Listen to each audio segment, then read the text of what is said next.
স্বাগত জানাচ্ছি একাত্তর জার্নালে। সঙ্গে আছি আমি মাহবুব হাসান। সংবাদ পর্যালোচনা ভিত্তিক নিয়মিত এই অনুষ্ঠানে আমরা খবরের নানান বিশ্লেষণ করি। পত্রপত্রিকায়, টেলিভিশন, ডিজিটাল মিডিয়া এবং নিউজ পোর্টালে যেসব খবর শিরোনাম হয়ে থাকে তা আমরা জানিয়ে দিই। সেই খবরের সঙ্গে যুক্ত মানুষদের আমরা সংযুক্ত করি আমাদের আলোচনার টেবিলে। আমাদের স্টুডিও এবং অনলাইনে সংযুক্ত থাকা অতিথিরা সেসব খবরের গভীরে ঢোকেন। আজ আমার সঙ্গে আছেন প্রধান উপদেষ্টার উপপ্রেস সচিব জনাব আবুল কালাম আজাদ মজুমদার। আপনাকে স্বাগত জানাচ্ছি একাত্তর জার্নালে। ধন্যবাদ। দর্শক, বিভিন্ন সময় খবর পর্যালোচনায় আরও অতিথি পর্যায়ক্রমে আমাদের সঙ্গে যুক্ত হবেন, তখন তাদেরকে পরিচয় করিয়ে দেব। চলুন শুরুতেই কয়েকটি অনলাইন নিউজ পোর্টালের খবরের শিরোনাম দেখে নিই। শুরুতেই প্রথম আলো। মেডিকেল বোর্ডের পরামর্শ পেলে খালেদা জিয়াকে বিদেশে নেয়ার বিষয়ে সিদ্ধান্ত ডাক্তার জাহিদ হোসেন। তারেক রহমানের ফেরায় সরকারের কোনো আপত্তি নেই প্রেস সচিব। বাংলাদেশ আয়ারল্যান্ড ম্যাচ লিটনের 4 উইকেটের জয়ে সিরিজে সমতা বাংলাদেশের। প্রমাণ ছাড়াই কি 7 ক্রিকেটারকে বিপিএল থেকে বাদ দেওয়া হয়েছে, কি বলছে বিসিবি? বাংলা ট্রিবিউন। 4 উইকেটে জিতে সিরিজ সমতায় বাংলাদেশ। খালেদা জিয়ার অবস্থা অপরিবর্তিত। মেডিকেল বোর্ড পরামর্শ দিলে বিদেশে নেওয়া হবে ডাক্তার জাহিদ। ন্যারেটিভ পাল্টা ন্যারেটিভ, যৌক্তিক কিন্তু সত্য কি? শ্রীলঙ্কায় ঘূর্ণিঝড়ে সৃষ্ট ভূমিধস এবং বন্যায় নিহত বেড়ে 153। BDNews24.com। হাসিনাকে 100 কোটি টাকা ঘুষ, ট্রান্সকম সিইও সিমিনের বিরুদ্ধে অনুসন্ধানে দুদক। তেলবাহী ট্রেন লাইনচ্যুত, সিলেটের সঙ্গে সারা দেশের যোগাযোগ বন্ধ। উপদেষ্টা পরিষদ থেকে ফেরত গেল পুলিশ কমিশন আইনের খসড়া। এই ছিল দেশের প্রধান প্রধান অনলাইন নিউজ পোর্টালগুলোর এই মুহূর্তের শিরোনাম। আমরা দেখে নিচ্ছিলাম। সবগুলো খবরই শিরোনাম করেছে বেগম খালেদা জিয়ার শারীরিক অবস্থা নিয়ে। সর্বশেষ আপডেট তার ব্যক্তিগত চিকিৎসক ডাক্তার জাহিদ হোসেন বলেছেন অপরিবর্তিত আছে। তার পরিস্থিতি কিছুটা উন্নতি হলে, যদি মেডিকেল বোর্ড সাপোর্ট করে বা পারমিট করে, তাহলে তাকে বিদেশে চিকিৎসার জন্য নিয়ে যাওয়ার কথা আছে। এটাই সর্বশেষ। বেগম খালেদা জিয়া গুরুতর অসুস্থ, মানে বর্তমান প্রেক্ষাপটে বাংলাদেশের জন্য অন্যতম প্রধান একজন ব্যক্তিত্ব তিনি, এটা অনস্বীকার্য। তার অসুস্থতা ঘিরে সরকার থেকে শুরু করে আমরা দেখছি যে সরকার প্রধান উদ্বেগ জানিয়েছেন, সাধারণ মানুষের উদ্বেগ আছে। সেই জায়গায় আসলে কি দেখেন বর্তমান পরিস্থিতির প্রেক্ষাপটে? না, উনি শুধু যে বর্তমান প্রেক্ষাপটে বাংলাদেশের জন্য গুরুত্বপূর্ণ ব্যক্তিত্ব তা না, গত 4 দশক ধরেই উনি বাংলাদেশের রাজনীতিতে বা আমাদের জাতীয় জীবনে অন্যতম প্রধান একজন ব্যক্তিত্ব, যিনি আমাদের রাজনৈতিক 3বার আমাদের দেশকে নেতৃত্ব দিয়েছেন, আমাদের বিভিন্ন রাজনৈতিক সংগ্রামে সামনের সারিতে থেকেছেন। তো এরকম একজন ব্যক্তিত্ব উনি যখন জীবন মৃত্যুর সন্ধিক্ষণে থাকেন বা ওনার যখন প্রাণ সংকটাপন্ন থাকে, তখন এটা খুব স্বাভাবিক যে এটা দেশের মানুষ উদ্বিগ্ন হবে। বাংলাদেশের মানুষ উদ্বিগ্ন হচ্ছে, যারা দেশে আছেন, দেশের বাইরে যারা আছেন অনেকেই উদ্বিগ্ন। শুধু বাংলাদেশের মানুষ না, আসলে বন্ধু প্রতিম অনেক দেশ থেকেও ওনার জন্য দোয়া করা হয়েছে। ওনারকে যাতে উনি তাড়াতাড়ি নানান ধরনের সাপোর্ট আসছে, সেটা তো আসছে। তাছাড়া তাতে উনি যাতে তাড়াতাড়ি সুস্থ হয়ে ওঠেন সেজন্য উইশ করা হয়েছে। সো ওনাকে ঘিরে আসলে এই মুহূর্তে পুরো বাংলাদেশি এক ধরনের উদ্বেগ উৎকণ্ঠার মধ্যে দিয়ে আছে ওনার স্বাস্থ্যকে নিয়ে। আমরা একটু অতিথিদের যুক্ত করে নেই। আমাদের সঙ্গে এই মুহূর্তে একটু যুক্ত করে নেব সাইফুল হক, সাধারণ সম্পাদক বিপ্লবী ওয়ার্কার্স পার্টি। সাইফুল ভাই, স্বাগত জানাচ্ছি একাত্তর জার্নালে। আপনারা যুগপৎ আন্দোলন করেছেন দীর্ঘদিন বিএনপির সঙ্গে, এবং বর্তমানে বিএনপির সঙ্গে এক ধরনের আপনাদের পথ চলা রাজনৈতিক নানান ইকুয়েশনের কারণে, সেখানে বেগম খালেদা জিয়ার সুস্থ থাকা বা বেগম খালেদা জিয়ার সক্রিয় থাকাটা নির্বাচনে, সেটা খুবই মানে কাঙ্ক্ষিত, এবং দেশের বাইরে সব জায়গায়। সেই জায়গা থেকে আসলে কি দেখেন তার এই অসুস্থতা, বর্তমান প্রেক্ষাপট, 2 মাস পরে নির্বাচন, সব মিলিয়ে? জি, আপনাকে ধন্যবাদ। প্রিয়ভাজন আলোচক যিনি আছেন, প্রধান উপদেষ্টার কাজ করছেন, দর্শক শ্রোতা যারা আছেন, আমি আপনাদের শুভেচ্ছা। আমাদের সমগ্র জনগণের সাথে, 18 কোটি মানুষের সাথে আমরাও গভীরভাবে উদ্বিগ্ন। তার শারীরিক অবস্থার হঠাৎ করে যে অবনতিটা হলো, হঠাৎ করে বলছি যে আমরা গত 21 তারিখে সশস্ত্র বাহিনী দিবসে তিনি সেনাকুঞ্জে তিনি এসেছিলেন। তখন তিনি অসুস্থ ছিলেন। আমরা দূর থেকে দেখেছি তিনি খুব অল্প সময় সেখানে ছিলেন। তো তখনই কিন্তু তার পরপরই তিনি দুদিন পরে তারপর তাকে হাসপাতালে আসতে হলো। মনে হয়েছিল যে তিনি পর্যায়ক্রমে তিনি সুস্থ হবেন, ভালো উঠবেন এবং বাসায় তিনি ফিরে যাবেন। তো প্রথমত তার আমি যদি বলি যে এই মুহূর্তে বলতে পারেন আমাদের মধ্যে রাজনৈতিক নানা মতাদর্শ পার্থক্য আছে, ভিন্নতা আছে, কিন্তু তিনি এক ধরনের বলতে পারেন মানুষের জননন্দিত যে নেত্রী হয়ে ওঠা। আমাদের বিভিন্ন দুর্যোগ, বিভিন্ন রাজনৈতিক সংকটজনক সময়ে যখন গুরুত্বপূর্ণ যখন টার্নিং পয়েন্ট নিয়েছেন, আমাদের এরশাদ সামরিক স্বৈরতন্ত্র বিরোধী আন্দোলন থেকে শুরু করে আর বিশেষ করে গত 15-16 বছরের যে লড়াই, তার অনমনীয়, তার যে মনোবল, তার যে সাহস এবং তার যে রাজনীতির প্রশ্নে তার যে অবিচল আস্থা, এটা বলতে পারেন খুবই খুবই দৃষ্টান্তমূলক।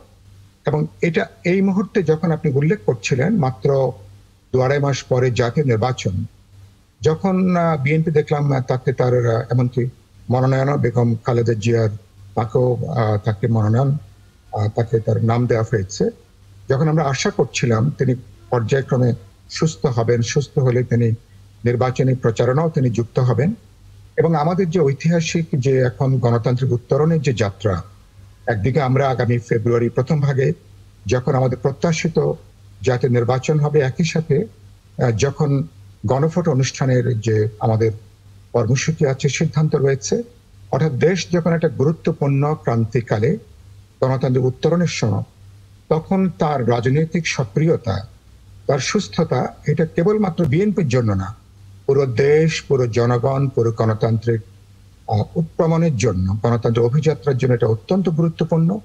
সেই হিসেবে আমরা দেখেছি যে দলের বাইরে যেও আপামর জনগণের যে উদ্বেগ, উৎকণ্ঠা, তার জন্য বিভিন্ন ধর্মাবলম্বী মানুষ যার যার মতন করে তারা দোয়া করছেন, প্রার্থনা করছেন। বোঝা যায় এটাই হচ্ছে একজন রাজনীতিকের জীবনের সবচেয়ে বড় অর্জনের জায়গাটা।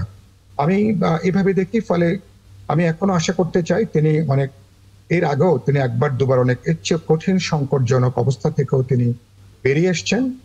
একদিকে চিকিৎসকদের আমি বলবো যে অব্যাহত নিরলস প্রচেষ্টা, আরেকদিকে তার অসাধারণ যে মনের জোর। সম্ভবত এবারও আমি এখনো আশা করতে চাই যে তিনি তার চিকিৎসক এবং মনের জোর, সভা, দেশবাসীর দোয়া, সবটা মিলে তিনি ফিরে আসবেন, সুস্থ হবেন এবং এরকম একটা ক্রান্তিকালে তাকে আমরা আবার রাজনৈতিক দিক থেকে তাকে আমরা সক্রিয় দেখব। কারণ তিনি অসুস্থ হলেও আমরা খেয়াল করেছি তার মাথা, তার ভাবনা চিন্তা কিন্তু অত্যন্ত স্পষ্ট কিন্তু আছে। মানে তার অসুস্থতা তার ভাবনা চিন্তাকে নুজো করেনি, দুর্বল করেনি। আর তিনি সক্রিয়ভাবে বিএনপির মতন একটা সবচেয়ে বৃহত্তম রাজনৈতিক দল, সেই দলকে তিনি নেতৃত্ব প্রদান করে আসছেন অত্যন্ত কঠিন সময়ে। এবং আমাকে আজকে যখন গণমাধ্যম জিজ্ঞেস করেছে, আমি দুটো কথা বলেছি। আমি একটা বলেছি, বিএনপি যে রাজনৈতিক দল হয়ে উঠেছে প্রয়াত রাষ্ট্রপতি প্রেসিডেন্ট জিয়াউর রহমানের মর্মান্তিক হত্যাকাণ্ডের পরে, এই রাজনৈতিক দল হয়ে ওঠাটা বেগম খালেদা জিয়ার নেতৃত্বে, এটা অত্যন্ত গুরুত্বপূর্ণ। এই জায়গাটা। আরেকটা হচ্ছে যে তিনি ভোটের জন্য, গণতান্ত্রিক অধিকারের জন্য তিনি ধরুন প্রত্যেক ব্যক্তি মানুষের জীবনে কিছু ঘাটতি থাকে, দুর্বলতা থাকে, সীমাবদ্ধতা থাকে। বেগম জিয়ার ক্ষেত্রেও তার কোনো ব্যত্যয় নেই, সেটা অস্বাভাবিক নয়, অত সেটা হতে পারে, তার জন্য কিছু পর্যালোচনা হতে পারে।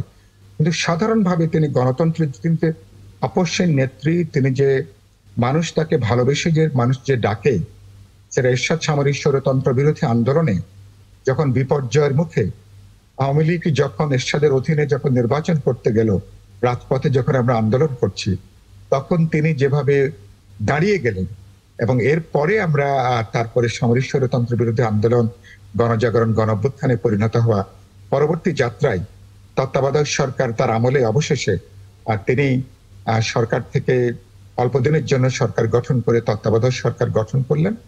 বিশেষ করে আমি বলবো গত 15-16 বছরে আওয়ামী লীগ কার্যত তাকে রাজনৈতিক দৃশ্যপট থেকে তাকে সরিয়ে দিতে চেয়েছিল। তার নাম যে মামলাটা হয়েছিল, সবাই নিশ্চয় আপনারা একমত হবেন, খুব উদ্ভট এবং হাস্যকর। একটা রাজনৈতিক পরিকল্পিত হয়রানির উদ্দেশ্যে এই মিথ্যা মামলা দায়ের করা হয়েছিল এবং সেই মিথ্যা মামলা দায়ের করতে যেয়ে তাকে যে পরিমাণ ভোগান্তি, ব্যক্তি হিসাবে, পারিবারিকভাবে, দলগতভাবে তো বটেই, তিনি সমস্ত প্রতিকূলতা মোকাবেলা করেই তিনি অবিচল ছিলেন, অনমনীয় ছিলেন তার আদর্শের প্রশ্নে, নীতির প্রশ্নে এবং রাজনৈতিক তার যে প্রতিজ্ঞা সেই প্রশ্নে। সুতরাং এরকম একজন নেত্রী, বলতে পারেন এরকম একজন দেশ বরেণ্য বা এরকম সমসাময়িক কালে অনমনীয় এরকম খুব বেশি মানুষকে বিশ্বব্যাপী পাওয়া যাবে না। তো সেই মানুষের সুস্থতা নিশ্চয়ই আমরা চাইবো। জি, আমি আশা করতে চাই যে আমরা একটা ভালো খবর নিশ্চয়ই ডাক্তার সাহেবরা বলবেন, এবং দেশে হোক অথবা একটু সুস্থ হলে তাকে যদি বাইরে নেওয়ার সুযোগ থাকে তিনি যাবেন, এবং তিনি মোটামুটি সুস্থ হয়ে আবার তিনি আমাদের পাশে এসে তিনি হাল ধরবেন। জি, আমরা একটু যুক্ত করে নেব অধ্যাপক কাজী মোহাম্মদ মাহবুবুর রহমান, রাজনৈতিক বিশ্লেষক। আপনাকে স্বাগত জানাচ্ছি একাত্তর জানালে। কাজী মাহবুবুর রহমান, আপনি 2014 সালের নির্বাচনের সময় একটি লেখা লিখেছিলেন, আমি সেটি যখন একটু পড়ছিলাম, সেখানে আপনি নানান প্রাসঙ্গিকতা উল্লেখ করেছেন এবং আপাত দৃষ্টিতে যেরকম বলা হচ্ছিল যে 2014 সালের নির্বাচনের সময়ে বা নির্বাচনের আগে পরে যে আন্দোলন বিএনপির, সে আন্দোলন কার্যত ব্যর্থ হয়েছিল, এরকম একটি লেখার বা একটা ন্যারেটিভের সূত্র ধরে আপনি লেখাটি লিখেছিলেন। সেখানে আপনি নানান প্রাসঙ্গিকতা দেখিয়েছেন যে আসলে তার যে দাবি ছিল, তত্ত্বাবধায়ক সরকারের দাবি বা ভোটের দাবি একটা নিরপেক্ষ সরকারের অধীনে, সেটি আসলে জিতেছিল সাধারণ মানুষ। কারণ পরবর্তীতে আমরা সেটা তো দেখেছি আসলে বিশ্ব এই নির্বাচনগুলো মেনে নেয়নি। সেই জায়গা থেকে বর্তমানে বেগম খালেদা জিয়া এবং দেশ যখন একটা নির্বাচনের মাধ্যমে গণতন্ত্রের পথে উত্তরণের স্বপ্নে বিভোর, সেই সময় বেগম খালেদা জিয়া অসুস্থ হলেন। যখন তার রাজনৈতিক প্রজ্ঞা এবং মেধাটা প্রয়োজন ছিল, এমন বলছিলেন সাইফুল হক। সেই জায়গা থেকে আপনি আসলে কিভাবে দেখেন বর্তমান প্রেক্ষাপটের? আসলে আজকে আপনি যে পরিস্থিতি বাংলাদেশে দেখতে পাচ্ছেন, বিশেষ করে 5 আগস্ট কেন্দ্রিক যে পরিস্থিতি, এই পরিস্থিতির পুরো প্লটটাই কিন্তু বেগম খালেদা জিয়ার। আমি অনেক সময় বলি, আমরা অনেককে দেখেছি আন্তরিকতার সাথে আন্দোলনে থাকতে গত 15 বছর, কিন্তু যে পরিমাণ ত্যাগের যে লেভেল, যে ত্যাগের যে স্তর, সেই স্তরটাকে স্পষ্ট করতে পারে নাই। কিভাবে আমি আপনাকে বলি, ধরেন তিনি তার সন্তানদের থেকে আলাদা আছেন, তিনি একটা লম্বা সময় জেলে আছেন, তিনি একটা লম্বা সময় অলমোস্ট গৃহবন্দী টাইপের আছেন, তার সন্তান, তার বাসার সামনে সন্তানের লাশ আছে। সেই অবস্থা সারা দেশব্যাপী এক ধরনের মানে বিদ্রোহের মতো করে একটা কাজ করা হচ্ছে, কেন আরেকজনকে বাড়িতে ঢুকতে দেওয়া হলো না। এই যে নানান চ্যালেঞ্জগুলোর মধ্য দিয়ে একজন ব্যক্তিকে ধারাবাহিকভাবে তার আন্দোলনটাকে অব্যাহত রাখতে পারার যে মানসিক দৃঢ়তা, এইটাই হলো নেতৃত্ব। আমরা অনেক সময় বলি যে নেতৃত্ব আসলে কি? নেতৃত্বের একটা অন্যতম গুরুত্বপূর্ণ বৈশিষ্ট্য হলো আপনি সকল পরিস্থিতিতে, সেই পরিস্থিতিটা কি, সকল প্রতিকূল পরিস্থিতিতে আপনি দৃঢ়তা দেখাতে পারেন কিনা, মানসিকভাবে দৃঢ়তা দেখাতে পারেন কিনা। এইটা বেগম খালেদা জিয়া যদি গত 15 বছর করতে না পারতেন, তাহলে এই ফেসিবাদ বিরোধী, স্বৈরাচার বিরোধী আন্দোলনটা হয়তো অনেক আগেই আরো দুর্বল হয়ে পড়তো। সেটা কিন্তু হয়নি। তো এটা একটা বড় দিক। এবং আপনি দেখেন প্রত্যেকটা পলিসি নেওয়ার ক্ষেত্রে উনি যে সকল সিদ্ধান্তগুলো নিয়েছেন, 2014 সালের নির্বাচনের ক্ষেত্রে বা 2018 সালের নির্বাচনের ক্ষেত্রে, তত্ত্বাবধায়ক সরকার ইস্যুতে আপনি দেখেন উনি যেই সিদ্ধান্তগুলো নিয়েছিলেন, সেই সিদ্ধান্তগুলো কিন্তু মানুষের মধ্যে পপুলার করতে পেরেছেন। এটাকে আমি বলি যে অনেক সময় ওনার যে আমরাও ছোটবেলায় দেখেছি যে উনি যখন জনসমাবেশে যেতেন, তখন কিন্তু একদম গ্রামগঞ্জ থেকে অনেক দরিদ্র মহিলারা, দরিদ্র মানুষজন যাদের রিক্সা ভাড়া নাই, হেঁটে হেঁটে আসতেন। আমি হেঁটে থানার লেভেলে জনসভাগুলোতে অংশগ্রহণ করতে আসতেন। তো এই যে মানুষকে বাগ্মিতার মধ্য দিয়ে, এক ধরনের বক্তৃতার মধ্য দিয়ে মানুষকে আকৃষ্ট করা, নাগরিকদেরকে আকৃষ্ট করা, মাতিয়ে রাখা রাজনীতির মধ্যে, এইটা একজন সাধারণ গৃহবধূ থেকে বিরাট নেতৃত্ব হয়ে ওঠার মধ্য দিয়ে যে এই যে একটা ক্যারিজমেটিক লিডারশিপ, আমি মনে করি বাংলাদেশে এই 54 বছরের ইতিহাসে একজন ব্যক্তি এই ক্যারিশমা দেখাতে পেরেছেন, মানুষকে আপ্লুত করা, রাজনীতির মানে তার বক্তৃতার মাধ্যমে, তার চিন্তা চেতনার মাধ্যমে মানুষকে আপ্লুত করা, এইটা বেগম খালেদা জিয়া করতে পেরেছেন। যে কারণে 2014 সালের নির্বাচন বলেন, 2018 নির্বাচন বলেন, এই নির্বাচনগুলো করেছে গত সরকার, এবং তারা ধীরে ধীরে কর্তৃত্ববাদ, আল্ট্রা কর্তৃত্ববাদ এবং ফেসিবাদে রূপান্তরিত হয়েছে। কিন্তু তাদেরকে কিন্তু কোনোভাবে গণতান্ত্রিক, গণমুখী, নাগরিকমুখী সরকার হিসাবে কিন্তু আখ্যায়িত করা যায়নি। এখানেই হলো বেগম খালেদা জিয়ার বিজয়টা। তিনি কিন্তু হয়তো সরকারকে হটাতে পারেননি, এটা পারা যায় না, কোনো কর্তৃত্ববাদী সরকারকে কিন্তু মানে অনেক সময় যুদ্ধ ছাড়া হটানো যায় না। দেখেন আপনি সিরিয়াতে, অথবা আপনি দেখেন ইরাকে, যুদ্ধ ছাড়া হটানো যায়নি। সেখানে দেখেন মানে একজন বড় মাপের নেতৃত্বের ধারাবাহিক, অব্যাহত এবং ধারাবাহিক যে স্যাক্রিফাইস, এই স্যাক্রিফাইসের মাধ্যমে তিনি যে প্রতিবাদী প্রতীকে রূপান্তরিত হয়েছিলেন গত 15 বছর, সেইটাই কিন্তু বাংলাদেশের মানুষকে ফেসিবাদ, কর্তৃত্ববাদ বিরোধী একটা আপনার মানে সিভিল লড়াইয়ে রেখেছে। আমরা জি। কিন্তু যুদ্ধে যাই নাই। আপনাকে 1 মিনিট আরেকটা কথা বলি, বেগম খালেদা জিয়াই একমাত্র ব্যক্তি বাংলাদেশে যিনি মানে একমাত্র বলতে ইন দ্য সেন্স বলছে নেতৃত্বের প্রতীকের জায়গা থেকে, সেখানে দুইটা কর্তৃত্ববাদী, দুইটা, একটা সামরিক কর্তৃত্ববাদ এবং একটা আপনার রাজনৈতিক কর্তৃত্ববাদ মানে প্রতিরোধ করেছেন, এবং লম্বা সময় আপনার প্রায় 2.5 দশক। কিন্তু আপনি এখানে দেখেন স্বৈরাচারী এরশাদের বিরুদ্ধে প্রায় 9.5 বছর, এখানে আপনি দেখেন প্রায় 15 বছর। এবং ইভেন আমি অন্তর্বর্তী সরকারকেও কিন্তু এক ধরনের কর্তৃত্ববাদী সরকারের, গত অন্তর্বর্তী সরকারটাকে, ফখরুদ্দিন আহমেদের সরকারটাকে আমি কর্তৃত্ববাদী সরকারের শুরু বলতে চাই।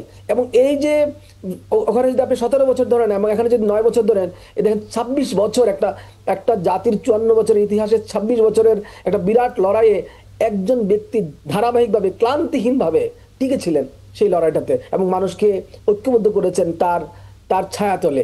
এই যে বিরাট অবদান, এই অবদানটা আমি Asia, Africa, Latin America politics পড়াই, আমার কাছে প্রায় 1 দশক যাবত পড়াচ্ছি। আমি আর এই চরিত্র এশিয়া, আফ্রিকা এবং লাতিন আমেরিকায় আমার চোখে পড়ে না। আমি এটুকু আপনাকে বলতে পারি, এবং জি। এটা আপনারা কেউ খণ্ডন করতে পারবেন বলেও আমার মনে হয় না। না, এটা আসলে ঠিক। আমরা এটি নিয়ে একটু বিরতির পরে আলোচনা করব। দর্শক, একটা ছোট্ট বিরতি নিয়ে ফিরছি 71 জার্নালে, সঙ্গেই পাবো আশা করি। আমরা আলোচনা করছিলাম বেগম খালেদা জিয়ার চিকিৎসা সংক্রান্ত নানান বিষয়। আমাদের সঙ্গে যুক্ত হয়েছেন নতুন অতিথি কামরুজ্জামান রতন, সমাজ কল্যাণ বিষয়ক সম্পাদক, বিএনপি। আপনাকে স্বাগত জানাচ্ছি 71 জার্নালে। আবুল কালাম আজাদ মজুমদার, বেগম খালেদা জিয়ার চিকিৎসায় সরকার আসলে কিভাবে অংশ নিচ্ছে বা খোঁজ খবর রাখছে? সরকারের পক্ষ থেকে তো সব ধরনের সহযোগিতার আশ্বাস দেওয়া হয়েছে। এখন সিদ্ধান্তটা নির্ভর করছে ওনার আসলে যারা চিকিৎসক ওনাদের উপর। ওনারা যদি মনে করেন যে ওনাকে বিদেশে নিয়ে যাওয়ার প্রয়োজন হতে পারে বা সম্ভব, তাহলে ওনাদের সিদ্ধান্তের পরে সরকারের কাছ থেকে যদি কোনো সহযোগিতা ওনাদের প্রয়োজন পড়ে, মাননীয় প্রধান উপদেষ্টা ইতিমধ্যে সেই নিশ্চয়তা দিয়েছেন বা আশ্বাস দিয়েছেন যে সরকারের পক্ষ থেকে ওনাদেরকে সব ধরনের সহযোগিতা দেওয়া হবে। আচ্ছা। এবং আমি যখন শুনছিলাম অধ্যাপক কাজী মোহাম্মদ মাহবুবুর রহমান বলছিলেন যে 26 বছরের বেশি সময় ধরে তিনি গণতন্ত্রের জন্য লড়াই করেছেন, এবং তার যে ত্যাগ এবং একা দাঁড়িয়ে থেকেছেন কখনো কখনো, সেটি উনি বিশ্লেষণ করছিলেন। আপনার একটু মন্তব্য আশা করছি। না, এটা তো খুবই সত্য কথা। আমি তো শুরুতেই বললাম যে আমাদের 4 দশকের রাজনৈতিক, ওনার 4 দশকেরও বেশি। আর উনি রাষ্ট্র ক্ষমতা হস্তান্তর করেছেন 2006 অক্টোবরে। তারপর থেকে আজকে প্রায় 20 বছর উনি আসলে এক ধরনের সংগ্রামের মধ্য দিয়ে গিয়েছেন, এবং এই 20 বছর ওনাকে কারাবরণ করতে হয়েছে, ওনার বাসা থেকে উচ্ছেদ করা হয়েছে, নানাভাবে যতভাবে সম্ভব ওনাকে অপমান অপদস্থ করা হয়েছে, ওনাকে ওনার সন্তান থেকে দূরে রাখা হয়েছে। তো ওনার ত্যাগের কোনো অনেক ত্যাগ ওনাকে স্বীকার করতে হয়েছে। কিন্তু গত 1 বছর আমরা যখন সরকারের সাথে কাজ করতে গিয়ে দেখেছি, উনি ওনার ব্যক্তিগত যতই থাকুক, ওনাকে ব্যক্তিগতভাবে যতই অপদস্থ করা হোক, অপমান করা হোক, যতই ওনাকে কারাবন্দি করা হোক, উনি কিন্তু কখনো তার শোধ নিতে চাননি। উনি খুব সবসময় ওনার একটা শান্তির আহ্বান জানিয়েছেন, ওনার নেতা কর্মীদেরকে আহ্বান জানিয়েছেন তারা যেন কখনোই প্রতিহিংসার যে রাজনীতি সেটা যেন না করে। তো ওনার এই আহ্বানটা আমাদের একটা গণ অভ্যুত্থান পরবর্তী পরিস্থিতিতে খুব জরুরি ছিল। আপনার উনি যদি এই আহ্বানটা না করতেন, আমরা আমাদের দেশের যে পরিস্থিতি, মানুষের মধ্যে যে ক্ষোভটা জন্ম নিয়েছিল দীর্ঘদিনের যে অপশাসন প্লাস আমাদের জুলাই যে হত্যাযজ্ঞ, এরপরে সেটা দেশের পরিস্থিতি আরও অবনতি হতে পারত। কিন্তু আমরা ওনাকে দেখেছি উনি একজন সত্যিকার রাষ্ট্রনায়ক উচিত ভূমিকা নিয়ে উনি মানুষের ক্ষোভটাকে প্রশমন করার ক্ষেত্রে একটা বড় ভূমিকা রেখেছেন। শুধু এটা না, আপনার ওনার রাজনৈতিক আগের সংগ্রামগুলো তো আমাদের এখানে অন্যান্য বক্তা তারা তো বলেছেনই। আমি গত 1 বছরে আমরা যখন সরকারের সাথে কাজ করেছি, আপনি দেখেছেন গত একটা বছর কিন্তু বা 1.5 বছর আমাদের খুব সংকটময় সময় গিয়েছে। দেশের বিভিন্ন সময়ে অনেকগুলো রাজনৈতিক ক্রাইসিস তৈরি হয়েছে এবং সেই ক্রাইসিসগুলো আরও অনেক বড় হতে পারত এবং রাষ্ট্র অনেক সংকটে পড়তে পারত। কিন্তু এসব ক্ষেত্রেও আমরা দেখেছি যে উনি অভিভাবক সুলভ একটা ভূমিকা পালন করেছেন। উনি ওনার দলকে নির্দেশনা দিয়েছেন, ওনার কর্মীদেরকে একটা নির্দেশনা দিয়েছেন যাতে করে আমাদের দেশে রাজনৈতিক ক্ষেত্রে আমরা এখন যে এই যে জুলাই সনদ সই হলো, জুলাই ঘোষণাপত্র স্বাক্ষরিত হলো এবং আমরা একটা অনেকগুলো বিষয়ে রাজনৈতিক ঐক্যমত্য তৈরি হয়ে আমরা যে একটা নির্বাচনের দিকে যেতে পারছি, এটাতে আমি মনে করি যে ওনারও কিন্তু একটা বিশাল অবদান আছে। কারণ উনি ওনার দলকে গাইড করেছেন, শুধু ওনার দলকে না, দেশের যে তরুণ নেতৃত্ব যাতে জুলাইয়ের আন্দোলনের সময় সামনের সারিতে ছিলেন, উনি তাদেরকে আশীর্বাদ করেছেন এবং তাদেরকে অনুপ্রাণিতও করেছেন। আমি সেনাকুঞ্জে 2 বছর উনি গিয়েছিলেন আপনার 2 দিবসে, আপনার সশস্ত্র বাহিনী দিবস, দুবারই আমাদের এই যে তরুণ ছাত্র নেতৃত্ব তারা ওনার রাজনৈতিক দলের সদস্য কি সদস্য না সেটা বিষয় না, কিন্তু তারা ওনার কাছে গিয়েছেন এবং উনি তাদেরকে আশীর্বাদ করেছেন। সো এই যে আমাদের দেশে যে রাজনৈতিক সংস্কৃতি পরিবর্তনের জন্য যে সবার যে একটা সম্মিলিত চেষ্টা, সেই চেষ্টাটাতেও কিন্তু উনি সামনের সারিতেই ছিলেন এবং ওনার ভূমিকাটা এখানে অন্য অনেকের চেয়ে অনেক বেশি গুরুত্বপূর্ণ ছিল।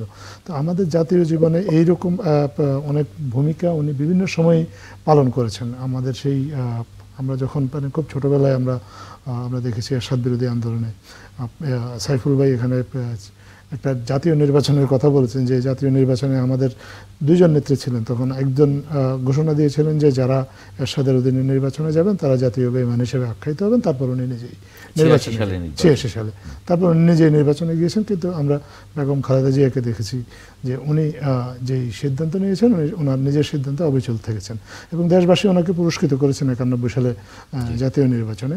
পরবর্তীতেও উনি চেষ্টা করেছেন দেশের বিভিন্ন সংকটে ওনার মতো করে রাজনৈতিক সংকটে জাতিকে দিক নির্দেশনা দিতে। সো এগুলোর এখন আপনি পুরস্কার কিন্তু একটা দেখতে পাচ্ছেন। আজকে ওনার জীবন সংকটাপন্ন এবং ওনার জন্য কিন্তু ওনার যারা রাজনৈতিক প্রতিপক্ষ, যারা ওনার রাজনীতিটাকে ধারণ করেন না, তারাও কিন্তু আজকে প্রার্থনা করছেন।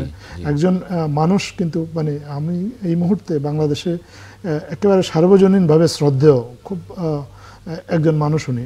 আমরা যার প্রতিফলন আজকে আপনি যদি সামাজিক যোগাযোগ মাধ্যম দেখেন বা বিভিন্ন জায়গায় দেখেন যে দেশের প্রত্যেকটা মানুষই আসলে মোটামুটি ওনার জন্য প্রার্থনা করছেন। একজন রাজনীতিবিদের জীবনে, বেশিরভাগ রাজনীতিবিদের জীবনে কিন্তু এটা ঘটে না, কিন্তু এটা খুব বিরল এবং এই সম্মানটা উনি পেয়েছেন ওনার দীর্ঘ রাজনৈতিক জীবনে। ওনার যে অবিচল যে রাজনৈতিক প্রজ্ঞা যেটা উনি দেখিয়েছেন, তারই কারণে আজকে উনি ওনার এই জীবন সন্ধিক্ষণেও কিন্তু উনি মানুষের কাছ থেকে শ্রদ্ধা ভালোবাসা পাচ্ছেন।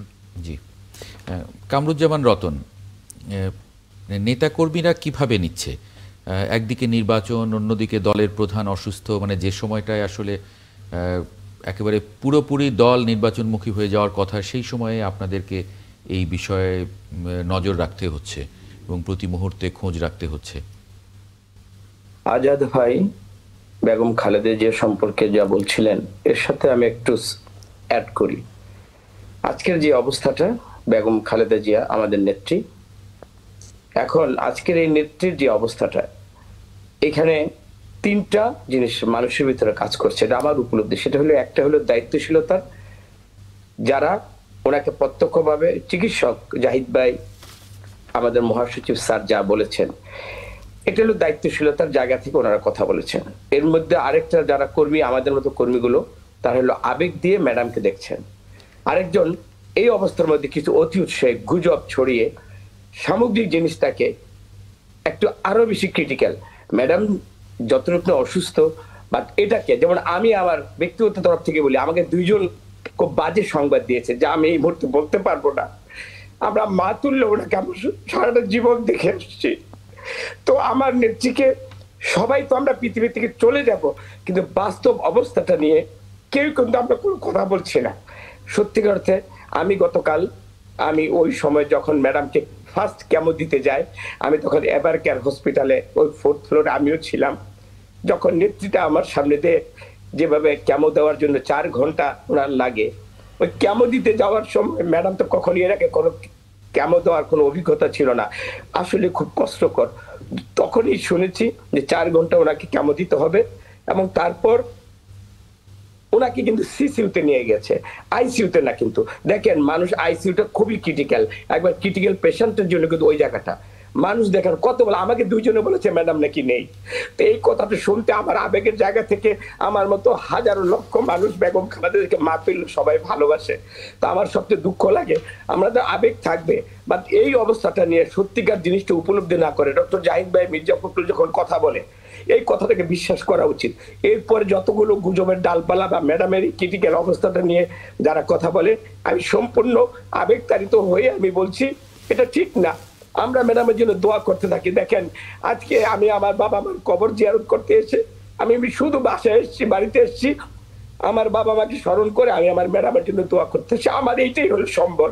আমি কি করতে পারবো? আমি চিকিৎসা করতে পারবো না, আমি চিকিৎসক নই। আমরা মনে করি ম্যাডামের জন্য যেটা ডিসাইড হয়েছে, ম্যাডাম একটু স্টেবল হলে ওনার পরিবার আছে, সর্বোপরি আমাদের দলের নীতি নির্ধারকরা এবং সর্বোপরি পরিবার ওনার ব্যাপারে ডিসিশন নিচ্ছে। এবং আমরা জানি জনাব তারেক রহমানের ওয়াইফ নিজে, উনি এইটার যে একটা বোর্ড, ওই বোর্ডের সাথে উনি মানে অঙ্গাঙ্গিভাবে উনি জড়িত। সার্বক্ষণিক দেশি বিদেশি চিকিৎসার ওনাকে মনিটরিং করে সর্বোচ্চ আমাদের চিকিৎসকের যে বেস্ট এফোর্টটা দেওয়া দরকার সেটা দিয়ে যাচ্ছে এই বাংলাদেশে। এবং আমি যতটুকু জানি যখন উনি লন্ডনে গেলেন, ওইখানকার ডাক্তাররা কিন্তু বলেছে যে বাংলাদেশে তোমাদের মতো জায়গায় ওনার যে চিকিৎসাটা হওয়া দরকার, এই চিকিৎসা বাংলাদেশে হয়, এটি আমাদের বিশ্বাসে ছিল না। তো আমরা এখন কি করব? ম্যাডামের জন্য দোয়া করব, আমরা যারা কর্মী আর যারা চিকিৎসক এবং পরিবার সবাই মিলে ওনাকে বেস্ট কিভাবে স্বাস্থ্যের যে বর্তমান অবস্থাটা, এটাকে কিভাবে আরো উন্নততর কখন কোন অবস্থায় নিয়ে যাবে, এইটার জন্য আমাদের পর্যবেক্ষণে থাকা উচিত। সাইফুল হক বলছিলেন যে তার যে মানসিক দৃঢ়তা, এর চেয়েও অনেক ক্রিটিক্যাল অবস্থা থেকে তিনি এর আগে সুস্থ হয়ে ফিরেছেন, সুতরাং সেটাই আসলে মানুষ আশা করছে। এবং আপনি যেভাবে আবেগতাড়িত হয়েছেন, বিএনপির নেতাকর্মীরা নিশ্চয়ই এই ঠিক একই ফিলিং, আমি এটা বিশ্বাস করি বিএনপির সকল নেতাকর্মীরই আপনার মতো এই ধরনের ফিলটাই হচ্ছে। সাইফুল হক, মানে সময়টা নিয়ে যেটা আমরা আলাপ করছিলাম, যে সময়টা খুবই ক্রিটিক্যাল, সেটা বাংলাদেশের জন্যে, কারণ গণতন্ত্রের জন্যে যে দীর্ঘ সংগ্রামের কথা বলছিলেন কাজী মাহবুবুর রহমান, যে ২৬ বছর ধরে তিনি মানে একা দাঁড়িয়েছিলেন, তিনি লড়াই করেছেন গণতন্ত্রের জন্য। কারণ এরকম একজন রাজনৈতিক নেতা যখন দাঁড়িয়ে না থাকেন, তাহলে আসলে আন্দোলনটা আর দাঁড়িয়ে থাকে না। সেভাবে যদি আমরা চিন্তা করি, বেগম খালেদা জিয়া ঠিক সেই অবস্থায়, এবং সেই জায়গা থেকে যখন আসলে দেশ এরকম একটা গণতন্ত্রের পথে যাবার জন্য প্রস্তুতি নিচ্ছে, সরকার, নির্বাচন কমিশন, দলগুলো, তখন আসলে বিএনপির যে আবেগ আমরা দেখছি, যেটা কামরুজ্জামান রতনের ভিতরে যে আবেগটা এসেছে, এই আবেগটা আসলে বিএনপির একেবারে শীর্ষ পর্যায় থেকে তৃণমূল পর্যন্ত একই রকম। মানে সেই জায়গায় আসলে কি দেখেন সাইফুল হক? না, জি, আপনাকে ধন্যবাদ।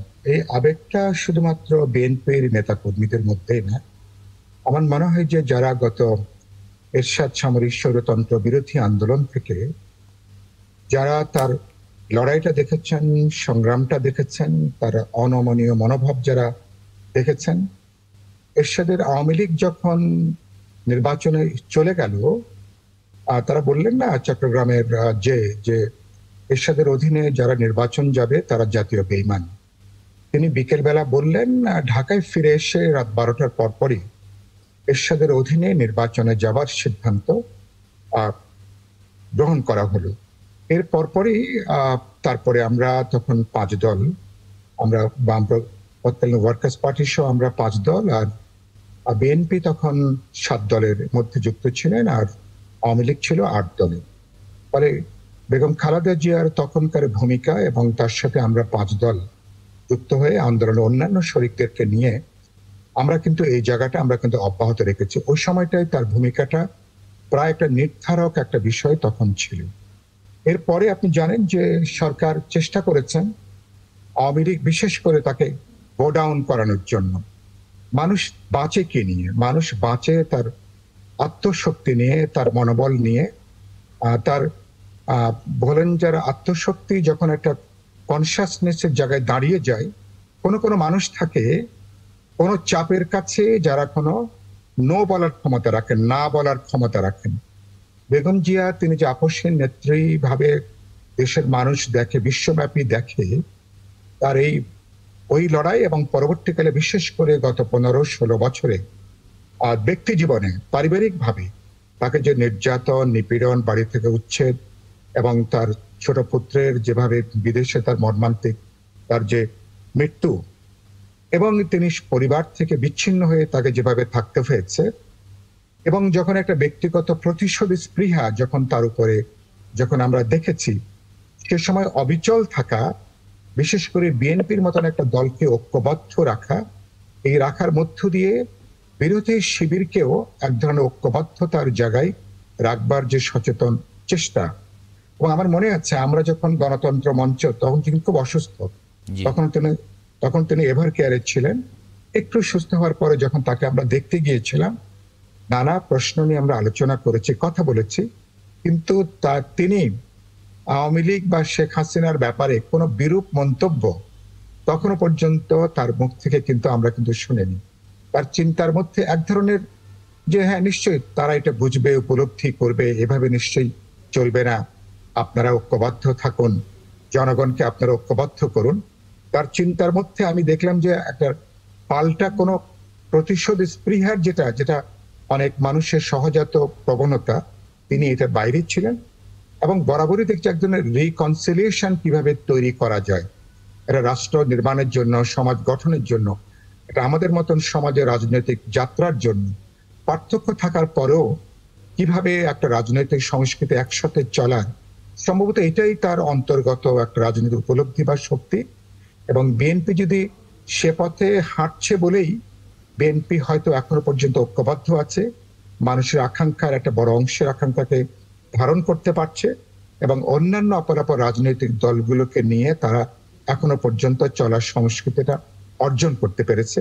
বেগম জিয়া সেক্ষেত্রে একটা সিম্বল। তিনি এই চিন্তা, এই রাজনৈতিক দর্শনের, এই প্রসেস অফ রিকনসিলিয়েশনের, যে ব্যক্তির দুঃখ, বেদনা, শোক, যন্ত্রণা, প্রতিশোধ স্পৃহার বাইরে যে দেশের স্বার্থ, জনগণের স্বার্থ এবং দেশের গণতান্ত্রিক ভবিষ্যতের স্বার্থটা, এটা সম্ভবত এক্সট্রাঅর্ডিনারি চরিত্র ছাড়া এই বোধ চিন্তাটা, এটা কিন্তু এরকম উপলব্ধিটা নেওয়া যায় না। সুতরাং বেগম জিয়ার সুস্থতা এই জন্য খুব জরুরি যে তিনি, আমি আশা করি, আমি আবারও বলতে চাই, তার যে অসাধারণ মনের তার জোর আছেন, এবং বিশেষ করে তিনি যেটা খুব আমি মনে করি কাজী মোহাম্মদ মাহবুব একটা অসাধারণ কথা বললেন, তিনি একটা সামরিক শাসনের বিরুদ্ধে এই লড়াইয়ের মধ্যে তিনি সামনে থেকে নেতৃত্ব দিয়েছেন। একটা ব্যক্তি মানুষের জন্য একটা অসাধারণ একটা কিন্তু অর্জন। আবার গত 15-16 বছরে যে আপসহীন একটা লড়াই সংগ্রাম, আমি প্রায় বলি যে এই উপমহাদেশে এত অল্প সময়ের মধ্যে এত নির্যাতন, নিপীড়ন, গুম খুন খুব কম রাজনৈতিক দলকে এটা কিন্তু মোকাবেলা করতে হয়েছে। যারা বিএনপিকে ছত্রভঙ্গ করতে চেয়েছে, বিএনপিকে দ্বিধা বিভক্ত করতে চেয়েছে, হতাশ করতে চেয়েছে, প্রলোভনের জায়গায় বিএনপিকে তারা অনেকেই তারা ঠেলে দিতে চেয়েছিলেন, কিন্তু বেগম জিয়া তিনি প্রায় বলবেন আয়রন রকের মতন যেভাবে তিনি দাঁড়িয়েছিলেন, এটাই আসলে ছিল শক্তির উৎসটা। সুতরাং তিনি, আমরা নিশ্চয় আশা করব আজ তিনি তার এই সব মিলে তিনি সুস্থ হবেন, আবার তিনি রাজনৈতিক সক্রিয়তার মাঝে আবার তিনি আমাদের মাঝে আবার তিনি ফিরে আসবেন। জি, একটা ছোট বিরতি নেব। বিরতির পরে আমি আমার বাকি দুই অতিথি তাদের কাছে ওই প্রসঙ্গে একটু মন্তব্য আশা করব। একটা ছোট্ট বিরতি নিয়ে ফিরছি ৭১ জার্নালের সঙ্গে থাকবেন আশা করি। বিরতির পর আরেকবার স্বাগত জানাচ্ছি ৭১ জার্নালে। আমরা আলোচনা করছি বেগম খালেদা জিয়ার শারীরিক অবস্থা এবং অপরাপর রাজনীতি বিষয়ে। অধ্যাপক কাজী মোহাম্মদ মাহবুবুর রহমান, বিরতির আগে আমরা যে আলোচনায় ছিলাম সেটা যদি একটু কন্টিনিউ করি, তার দল তার যে বর্তমানে যে রাজনৈতিক সক্রিয়তার অভাব সেটা আসলে বোধ করবে কিনা সামনে নির্বাচন 2-2.5 মাসের মধ্যে সেই জায়গায়? আপনাকে ধন্যবাদ। সাইফুল ভাইয়ের কথা ধরে একটু বলছি, আয়রন রক যেটা বললেন উনি, আপনি দেখেন, মানে 1 মিনিট এটা সময় নিচ্ছি, সেটা হলো আপনি 71 সাল থেকে ধরেন, 1979 মুক্তিযুদ্ধ থেকে শুরু করলে আপনি কিন্তু পাবেন বেগম খালেদা জিয়াকে। 71-এও ওনার অপরিসীম ত্যাগ, একটা পরিবার একদম বিচ্ছিন্ন, এবং তার পরিবার থেকে কিন্তু সামরিকভাবে ঘোষণা দেওয়া হলো বাংলাদেশের মুক্তিযুদ্ধের, শহীদ প্রেসিডেন্ট জিয়া রহমান। আপনি দেখেন 7ই নভেম্বরের কথা বলেন, আপনি তখনও দেখেন একটা পরিবার, এবং তিনি তো সেই পরিবারের আক্রান্ত ব্যক্তি। তো আপনি দেখেন কত বড় একটা ঝুঁকির মধ্যে দিয়ে ওনারা গিয়েছেন 71-এ 7ই নভেম্বরে। এই যে পুরো এক দশকের মধ্যে কিন্তু 2টা মারাত্মক ধাক্কা গেল। তারপরে দেখেন আপনি আবার 1 দশক ধরে সামরিক শাসকের বিরুদ্ধে লড়াই চললো। তারপরে আবার 1.5 দশক ধরে একটা রাজনৈতিক দলের ফেসিবাদী শাসনের বিরুদ্ধে চললো। এই যে অবস্থাটা, এই অবস্থাটার কারণে উনি আয়রন রক বলেছেন, আমি আর এভাবে বলতে চাই, এটা ঠিক আছে, সাথে আমি এটা যুক্ত করতে চাই যে উনি এখন আসলে শুধু বিএনপির কোনো সম্পদের মধ্যে নেই। উনি বিএনপির কোনো সম্পদ না, শুধু তিনি আসলে এখন একটা জাতীয় সম্পদের রূপান্তরিত হয়েছেন। তো এখন এই জাতীয় সম্পদ, জাতীয় প্রতীক, আমি তো মাঝে মাঝে আজকে কোথায় জানি বলেছি যে আমার কাছে মনে হচ্ছে ভবিষ্যতে যদি আমাদের এই সকল ট্রানজিশনাল কান্ট্রিগুলোতে যদি যে সকল বিপ্লব হবে, সেই সকল বিপ্লবগুলোতে, কর্তৃত্ববাদ বিরোধী বিপ্লবে উনি একটা অনুপ্রেরণার জায়গায় রূপান্তরিত হয়েছেন। অথচ মানে বিএনপি বা বাংলাদেশের একটা মানে বেদনার জায়গা হলো এইরকম একটা লড়াইকারীকে আমরা কিন্তু ইন্টারন্যাশনালি প্রতিষ্ঠিত করতে পারি নাই। মানে তার প্রচার এটা আমরা করতে পারি নাই, যে মানে তিনি যেভাবে লড়াইটা করেছেন, যে বিরাট মানের লড়াইটা করেছেন, এবং এটা যদি পৃথিবীর অন্য দেশে হতো, আপনি দেখেন মানে 2.5 দশক ধরে লড়াই করা, এবং আরো 2টা ইভেন্টের কথা আপনাকে বললাম, ক্রাইসিসের কথা বললাম, সব মিলে যদি আপনি ধরেন, উনি তো আসলে একটা মানে এটা বেশি করে বলা হচ্ছে কিনা আমার মনে হয় না। আমার কাছে মনে হচ্ছে যারা নোবেল পুরস্কার পেয়েছে শান্তিতে এই রাজনৈতিক কারণে, এই যে রিসেন্টলি যিনি ভেনেজুয়েলার পেলেন, তার থেকে তার অবদান আমার কাছে মনে হচ্ছে 10 গুণ বেশি। এখন কিভাবে কোন প্রক্রিয়া এগুলো দেওয়া হয় এবং কি করা হয় এবং এই বিষয়গুলোতে আমরা কিভাবে ইনভলভ হতে পারি সেটা আলাদা বিষয়, কিন্তু কম্পেয়ার টু জাস্ট গত নোবেল পুরস্কারের সাথে যদি আপনি কম্পেয়ার করেন, আপনি দেখবেন রাজনৈতিক ব্যক্তি হিসেবে যেহেতু উনি পেয়েছেন, ভেনেজুয়েলার বিরোধী নেত্রী, সেক্ষেত্রে কিন্তু আপনি ধরতে পারেন যে এই অবদানটা অন্তত 10 গুণ বেশি। এখন আপনি যে দ্বিতীয় প্রশ্নটা করে, প্রথম প্রশ্ন যে প্রশ্নটা আপনি উত্থাপন করেছেন সেটা হলো যে দলের মধ্যে কোনো ক্রাইসিস হবে কিনা। আসলে বেগম খালেদা জিয়া তো বিএনপি অবশ্যই একটা অ্যাসেট, তিনি শুধু বিএনপির নয়, বাংলাদেশেরও অ্যাসেট। এখন এই অবস্থায় দলটা যখন নির্বাচনে যাচ্ছে, আমার কাছে মনে হচ্ছে আমরা তো কখনোই চাই না, আমরা সবসময় দোয়া করছি যে আল্লাহ যেন ওনাকে সুস্থতার সাথে আমাদের মধ্যে ফিরিয়ে নিয়ে আসেন।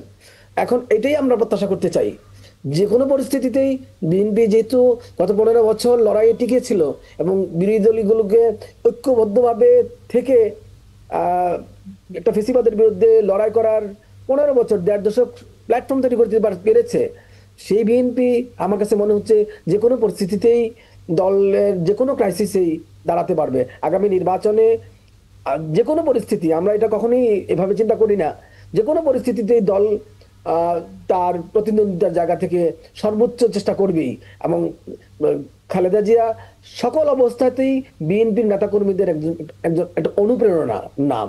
সো তিনি সবসময় অনুপ্রেরণা হিসাবেই বিএনপির নেতাকর্মীদের মধ্যে থাকবেন, কারণ এটা তো উনি তৈরি করেছেন নিজের মধ্যে। এটা আসলে আপনি দেখবেন একাডেমিক জায়গা থেকে কিন্তু বলা যায়, এটা জাস্ট রাজনৈতিক জায়গা থেকে নয় বা দলের জায়গা থেকে নয়। গত 15 বছর তিনি নিজে যেভাবে একটা রাজনৈতিক নেতৃত্ব থেকে প্রতীকে রূপান্তরিত হয়েছেন, ফেসিবাদ বিরোধী লড়াইয়ের প্রতীকী, সেই প্রতীকটার জায়গা থেকে আমি বলছি, তিনি তো অনুপ্রেরণা শুধু বাংলাদেশের মানুষের জন্য নয়, তিনি তো শুধুমাত্র বিএনপির জন্য অনুপ্রেরণা নয়, তিনি সারা, আমার কাছে মনে হচ্ছে যারা ফেসিবাদের বিরুদ্ধে লড়াই করবে, কর্তৃত্ববাদের বিরুদ্ধে লড়বে, এইরকম কর্তৃত্ববাদ ফেসিবাদের বিরুদ্ধে লড়াইকারী নেতৃত্ব এবং ধারাবাহিকভাবে থাকতে পারা, এবং এই যে নিজের পারিবারিক মারাত্মক চ্যালেঞ্জ, আপনি দেখেন থাকসিন সিনহাতরা পালিয়ে চলে গেলেন, এরকম পরিস্থিতি আরো অনেকেই বলেছিলেন, কিন্তু তারা 1 বছর টিকেন নাই বা টিকতে চান নাই। তারা যেদিনই ক্ষমতা উৎখাত হয়েছেন সেদিনই পালিয়ে গিয়েছেন। তো এই জায়গা থেকে মাটি কামড়ে থাকা, এবং উনি, আপনি যদি দেখেন 2009-10 সালে যদি উনি চাইতেন, উনি কিন্তু একটা কম্প্রোমাইজ করে চলে যেতে পারতেন তার ছেলের কাছে। এক ছেলে অসুস্থ, তার লাশ ফিরে আসলো, আরেক ছেলে নির্বাসনের মতো করে। এই অবস্থায় পারিবারিক যে একটা নিপীড়ন, নির্যাতন, এদিক দিয়ে তার মানে তরুণ, মানে তার তারুণ্যের মধ্যে থাকা অবস্থায় তিনি তার হাজবেন্ডকে হারালেন, মানে রাষ্ট্রপতি হাজবেন্ডকে। এই যে রাষ্ট্রপতির স্ত্রী, সেনাপ্রধানের স্ত্রী, এই অবস্থায়, এবং নিজে প্রধানমন্ত্রী 2-3 বার হলেন, তারপরে যে এই ধরনের দখল উনি নিতে পারবেন, এইটা সত্যি আপনি আমাকে যেভাবে ব্যাখ্যা করেন না কেন, আমার কাছে মনে হচ্ছে এটা একটা অসম্ভব অসম্ভব যাত্রা। এই অসম্ভব যাত্রাটা যেতে উনি উতরাইতে পেরেছেন, আমার কাছে মনে হচ্ছে যে কোনো পরিস্থিতিতেই যেই দলটার এই ধরনের একজন নেতৃত্ব ছিল, সেই দলটা কখনোই ভেঙে পড়তে পারে না। এই দলটা ভেঙে পড়লে আমি মাঝে মাঝে এখনকার সময় মনে হয় যে বিএনপি বাংলাদেশের অস্তিত্বের সাথেই আছে। এই অস্তিত্বটা, বিএনপিকে যদি দুর্বল হয়ে যায়, বাংলাদেশের মানুষের জন্য সংকট ঘনীভূত হবে। এটা এটা এটা বিএনপির রাজনৈতিক যে পরিসর বা বিএনপির যে গঠন, বিএনপির যে নেতৃত্ব, শহীদ প্রেসিডেন্ট জিয়া রহমান থেকে শুরু করে খালেদা জিয়া পর্যন্ত, এবং এখন পর্যন্ত যে নেতৃত্বের যে ধরন, সেই ধরনে কিন্তু আপনি এই বিশ্লেষণ করতে পারেন যে 71-এ বলেন, 7 নভেম্বরে বলেন, সামরিক শাসনের বিরুদ্ধে বলেন, রাজনৈতিক দলের ফেসিবাদের বিরুদ্ধে বলেন, গত 15 বছর সব সময় বাংলাদেশের মানুষ যখনই সংকটে পড়েছে, তখন কিন্তু বিএনপি এবং বিএনপি নেতৃত্ব বাংলাদেশের মানুষের পাশে ছিল। এটা অস্বীকার করার সুযোগ নাই। সেই জায়গা থেকে বিএনপি পোর খাওয়া দল হিসাবে তৈরি হয়েছে। এখন সেই দলটার আসলে সামনে ক্রাইসিস হওয়ার কথা না, যদি হয় এটা দলের নেতাদের এবং অন্য কারণে হয়েছে, কিন্তু দলের মধ্যে কাঠামোগত এই ধরনের পরিবর্তন, এই ধরনের রিস্ক তৈরি হওয়ার কথা না। আপনাকে আরেকটা কথা বলে আমি শেষ করে দিচ্ছি। সেটা হলো, আমি 2018 সালে, 2013-14 সালে বেগম খালেদা জিয়ার উপরে একটা লেখার জন্য আমাকে আমাদউদ্দিন স্যার নির্দেশ দিলেন। তো স্যার মারা গেছেন, স্যারের আত্মার মাগফিরাত কামনা করি। তো আমি এই লেখার জন্য আমি ভাবলাম যে সবাই তো লেখা গতানুগতিক ভাবে লেখে, আমি প্রায় মানে সারা ওয়ার্ল্ডে আমাদের যে বিখ্যাত পলিটিক্যাল সায়েন্সের জার্নালগুলো আছে, সব জার্নাল আমি সার্চ দিলাম, যেখানে যেখানে বাংলাদেশ নিয়ে লেখা আছে সব লেখা আমি কপি করলাম, ডাউনলোড করলাম। এরকম করে আমি প্রায় 25,000 টাকার শুধুমাত্র আর্টিকেল ডাউনলোড করলাম, এবং সেটার ভিত্তিতে আমি এই গণতন্ত্রে বেগম খালেদা জিয়ার ভূমিকা, এই শিরোনামে লেখাটা লিখলাম। সেটা 2018 সালে পরবর্তীতে আব্দুল হাই শিকদার ভাই, ওনারা মানে আমাদের নিসারের সম্পাদনায় পাবলিশ করেছেন। তো আমি তখন এটা করতে পারিনি, সংখ্যাটা আমার কাছে নেই, বইটা আমার কাছে নেই। কিন্তু এই বইটা লেখার সময় আমি দেখেছি যে মানে আপনি ইন্টারন্যাশনালি যেভাবে মডেলড হয়েছেন বেগম খালেদা জিয়া, মানে বিভিন্ন গবেষণা লব্ধ যে আর্টিকেল গুলো আছে, নিবন্ধ, বিশেষ করে আমি এশিয়া সার্ভের কথা বলছি, মানে আমি তখন দেখলাম যে আপনি দেখেন বাংলাদেশে জাতীয়করণের যে ঝুঁকিটা ছিল, শিল্পায়নের জাতীয়করণ, এটা হয়তো আদর্শিকভাবে সাইফুল ভাইরা ওরা অনেকেই হয়তো এইভাবে অন্যভাবে নিতে পারেন, কিন্তু আমি বলছি যে জাতীয়করণের যে ঝুঁকিটা বাংলাদেশে হয়েছে, হাজার হাজার কোটি টাকা গচ্ছা দিতে হয়েছিল আমাদের। আপনি দেখেন আদমজিজের মতো একটা মেইল বন্ধ করার যে শক্তি, সাহস, নেতৃত্ব দেখা এত সহজ, এটা আপনি কি বলেন? হাজার হাজার লোক আনন্দের উপর নির্ভরশীল, অথচ তিনি এক সিদ্ধান্তে এটা বন্ধ করে দেন। আপনি দেখেন উদার অর্থনীতির যে ধারণা, এটা তো নানান ধরনের ডিবেট আছে, কিন্তু এই উদার অর্থনীতি ডেফিনেটলি। জি, একটু কামরুজ্জামান রতনের কাছে যাই।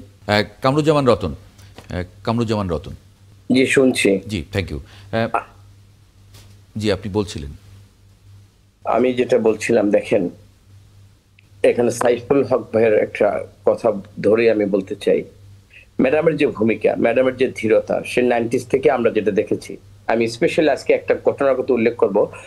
আমি বিএনপি শুধু সমাজ কল্যাণ সম্পাদকীয় না, বিএনপির যে একটা সিএসএফ একটা টিম ছিল, ওটার আমার অগ্রগামী টিমের আমি প্রথম গাড়ি, আমি ম্যাডামের সাথে আমরা ব্যক্তিগতভাবে আমি ছিলাম। তো ম্যাডামের কোর্টে যখন ম্যাডাম যেই দিন মানে আত্মপক্ষ সমর্থন করার জন্য একটা বক্তব্য উনি দিয়েছিলেন, ওখানে সূরা নিসাতে উনি একটা আয়াত বলেছিলেন ওই বিচারকের দিকে তাকিয়ে, এটা হলো ফালা তাত্তাবিউল হাওয়া আন তাআদিলু, ন্যায় বিচ্যুত হবে যদি আপনি আবেগতাড়িত হন, এবং একজন বিচারকের কখনোই কারো ফরমাইশি কোনো রায়, একটা ভিকটিমস কোনো ব্যক্তির উপর রায় দেওয়া উচিত না। যখন আমাদের কোরআন অকাট্য বাণী একজন মুসলমান হিসাবে যখন চ্যালেঞ্জ ছুড়ে দিয়েছিল বিচারকের দিকে, আমি দেখেছিলাম ও বিচারক কিন্তু বেগম খালেদা জিয়ার দিকে চোখ তুলে আর তাকাতে পারেনি। তা আমার নেত্রী এই বয়সে 2 বছর 45 দিন, আমার যদি ভুল না হয়, এই চকবাজারের মতো একটা জায়গায় পরিত্যক্ত যেখানে একটা জেলখানা ছিল, এই জেলখানা থেকে ম্যাডামকে রেখে ম্যাডামকে কিন্তু নিঃস্ব করে মাজুর বানিয়ে দেওয়া হয়েছে। একটা মানুষকে বিষ প্রয়োগ করা লাগে না তাকে। উনি বেগম খালেদা কোন পরিবেশে ছিলেন? আমরা এরশাদকে স্বৈরাচার বলি। আপনি দেখেন এরশাদ কিন্তু ম্যাডামকে কখনোই, আপনি দেখেন কোন কোন জায়গায় ম্যাডামকে, পূর্বানী হোটেলকে ম্যাডামকে বন্দি করে রেখেছিল, তাও কিছুদিন। ম্যাডামকে কিন্তু এইভাবে একটা স্বেচ্ছাতে কারাগারে রেখে কিন্তু একটা জীবন্ত মানুষকে উনি কিন্তু পঙ্গুত্বের স্বাদ গ্রহণ করিয়ে বাধ্য করেছেন বেগম খালেদা। কিন্তু ওনার যে এখন যে শারীরিক অবস্থা, কামরুজ্জামান রতন, মানে এইটা কি নির্বাচন সামনে বিএনপি কোনো মানে কোনো সংকট দেখে, কোনো অভাব বোধ করে? আপনি আগের বার, এখন আমি বলি, এখন দেখেন একটা আবেগের জায়গায় কিন্তু আমরা কথা বলেছি। এখন এই অবস্থায় ম্যাডাম তো কালকেই সুস্থ হতে পারেন বা 3 দিন পরে ম্যাডাম সুস্থ হবেন। ম্যাডাম 3টা সিটে এখনো কিন্তু নিজে কিন্তু ম্যাডাম ক্যান্ডিডেট হয়েছেন। আমার মনে হয় আজকের যে আলোচনাটা, এই আলোচনার মধ্যে নির্বাচন হবে কি হবে না বা নির্বাচন অংশগ্রহণের প্রভাব পড়বে কিনা, এটা মনে হয় বিএনপির নীতি নির্ধারক সর্বোপরি তারেক রহমান সবাইকে নিয়ে কথা বলবেন এবং ওই ডিসিশনের পরেই এটা নিয়ে কথা হবে। আমার মনে হয় ম্যাডামের উপস্থিতি এবং অনুপস্থিতির কর্মীদেরকে একভাবে আবেগতাড়িত করবে, কিন্তু রাজনৈতিক রাষ্ট্রের যে ডিসিশন, এই ডিসিশনটা ক্ষেত্রে আমাদের স্ট্যান্ডিং কমিটি আছে, সর্বোপরি তারেক রহমান আছে, উনি ডিসিশন নেবেন কখন কি করতে হবে। আমার মনে হয় আজকের যে আবেগের জায়গাটা, ম্যাডামের অসুস্থতার সময় আমার নির্বাচনে প্রভাব পড়বে কিনা, নির্বাচনে বিএনপি যাবে কি বা যাবে না, এই প্রশ্নগুলো এখন মনে হয় একটু না করাটাই আমাদের নিশ্চয়ই। এবং বেগম খালেদা জিয়া তার যে দৃঢ়তা এবং দল গঠনে তার যে ভূমিকা, সেটা নিশ্চয়ই বিএনপির কর্মীরা মনে রাখবে এবং যে কোনো সংকট, যে কোনো পরিস্থিতি। আরেকটু আমি বলে নেই, ম্যাডামের উপর ব্যক্তিগতভাবে যেই ধরনের নির্যাতন করে ম্যাডামকে নিঃস্ব করে দেওয়া হয়েছে, এই অবস্থাতে যেটা আজাদ ভাই বলছিলেন, এই 5ই আগস্ট পরে 2024 পরে প্রতিহিংসামূলক কোনো কথাই তো বলেননি, বরং এটা সাইফুল হকও উল্লেখ করেছেন এবং তিনি যখন তার সঙ্গে তারা কথা বলেছেন, কখনোই তিনি এই ধরনের কাউকে অসম্মান করে বা কাউকে ছোট করে কোনো কথা বলতে শোনেননি। সাইফুল হক কিছু যোগ করতে চান? জি, আমি একটা পয়েন্ট একটু যোগ করতে চাই। আগামী ফেব্রুয়ারিতে নির্বাচনকে সামনে রেখে বেগম খালেদা জিয়ার এখনকার যে অসুস্থতা, এটা নির্বাচন দলের জন্য প্রভাব কি হতে পারে? আমি একটা জিনিস ধরুন, যেটা আমার কাছে মনে হয়েছে, বেগম খালেদা জিয়ার খানিকটা দীর্ঘ অসুস্থতা, তার যে জেল জীবন, কারাবন্দী জীবন, তার যে দীর্ঘ অন্তরীণ জীবন, একটা জিনিস হয়েছে, বিএনপির মধ্যে একটা যৌথ নেতৃত্ব গড়ে তুলবার একটা সচেতন প্রচেষ্টা কিন্তু কাজ করেছে। আমি এটা বিশেষ করে গত 15 মাসের চেয়ে আমি বলবো যে আমরা ফ্যাসিবাদ বিরোধী লড়াই করতে যে, বিশেষ করে বিএনপির সাথে আমরা 2022 সাল থেকে যখন আমরা গণতন্ত্র মঞ্চ, বিপ্লবী ওয়ার্কার্স পার্টি, অন্যরা মিলে যখন আমরা যুগপৎ আন্দোলনে গেছি, বিএনপি যে একটা যৌথ নেতৃত্বের যে দল হয়ে উঠছে, ধীরে ধীরে তার একটা ছাপ, তার একটা বলতে পারেন প্রভাব আমরা বিভিন্ন ক্ষেত্রে যেটা লক্ষ্য করেছি। এবং এটা যে বেগম জিয়া জীবিত আছেন, তার মাথাটা সক্রিয় আছেন, কিন্তু অ্যাক্টিভলি অনেক সময় তিনি এই একটা প্রতিশোধাত্মক দণ্ডাদেশের কারণের জন্য তিনি সক্রিয় রাজনৈতিক জীবন থেকে অনেকখানি দূরে ছিলেন।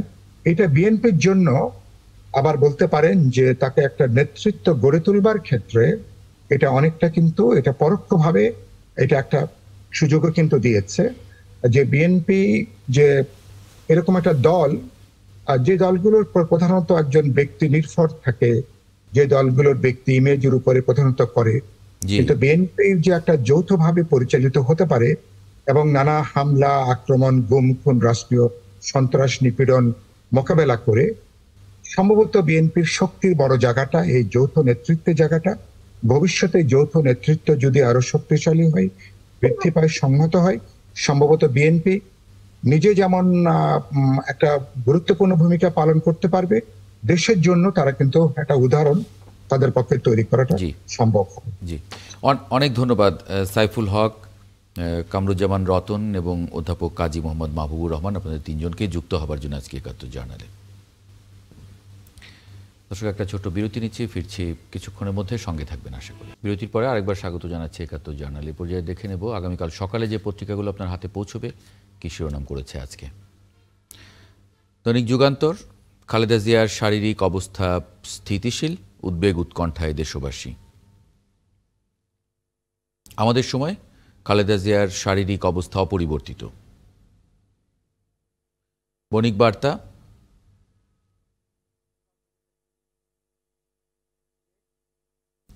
দৈনিক ইনকিলাব, অনন্য উচ্চতায় খালেদা জিয়া, বাংলাদেশের রাজনীতির জীবন্ত কিংবদন্তি। সংবাদ প্রতিদিন, দেশজুড়ে দোয়া প্রার্থনা, সংকট কাটেনি খালেদা জিয়ার। Daily Times of Bangladesh, not my decision, Tarique's post ignites political storm. এই ছিল পত্রিকাগুলোর শিরোনাম। আগামীকাল যে পত্রিকাগুলো আপনার হাতে পৌঁছবে, একটা খবর নিয়ে একটু আলোচনা করতে চাই। ডেইলি স্টারের শিরোনাম এরকম: ফিক্সিংয়ের অভিযোগ, বিপিএলের নিলামের চূড়ান্ত তালিকা থেকে বাদ বিজয় সৈকত সহ 7 জন। একটু যুক্ত করে নেব রফিকুল ইসলাম বাবু, সাবেক যুগ্ম সাধারণ সম্পাদক বিসিবি।